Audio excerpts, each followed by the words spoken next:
দর্শক, আজকে রবিবার। দোয়াটা যদি একবার পড়তে পারেন, আল্লাহর নামের কসম করে বলছি, নবীজি আল্লাহর নামের কসম করে বলেছেন আপনার গুনাহ মাফ হবে, মনের আশা পূরণ হবে, জীবনে শান্তি নেমে আসবে, জান্নাতটা আপনার জন্য আজকে আল্লাহ লিখে দেবেন।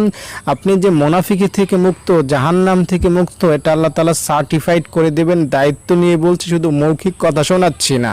তাই ভক্তি, শ্রদ্ধা, মায়া, মমতা নিয়ে আমার এই দোয়াটা শুনবেন, যেটা নবীজি নিজে শিক্ষা দিয়েছেন, এবং আমল করার নিয়তে শুনবেন।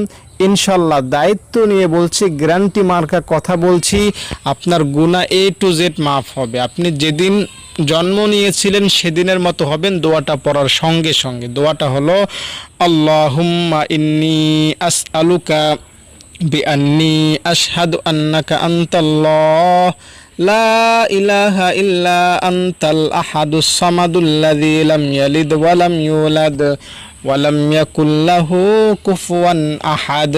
ভক্তি, মায়া, মমতা নিয়ে এই হাদিসে পাওয়া দোয়াটা, যেটাকে বলা হয় ইসমে আজম দোয়া, এই দোয়াটা পাঠ যদি করতে পারেন একবার মাত্র, দায়িত্বের সাথে বলছি আপনার গুনাহ মাফ হবে। আজকে রবিবারই মাফ হবে, সোমবার আসার আগে।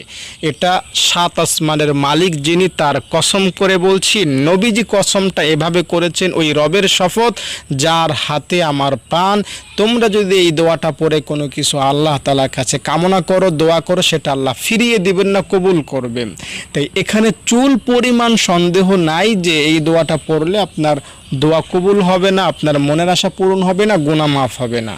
নিঃসন্দেহে আপনার গুনাহ মাফ হবে ইনশাআল্লাহ। দোয়াটা যদি ভালো লেগে থাকে লাইক না দিয়ে যাবেন না, পায়ে হাত ধরে অনুরোধ করছি।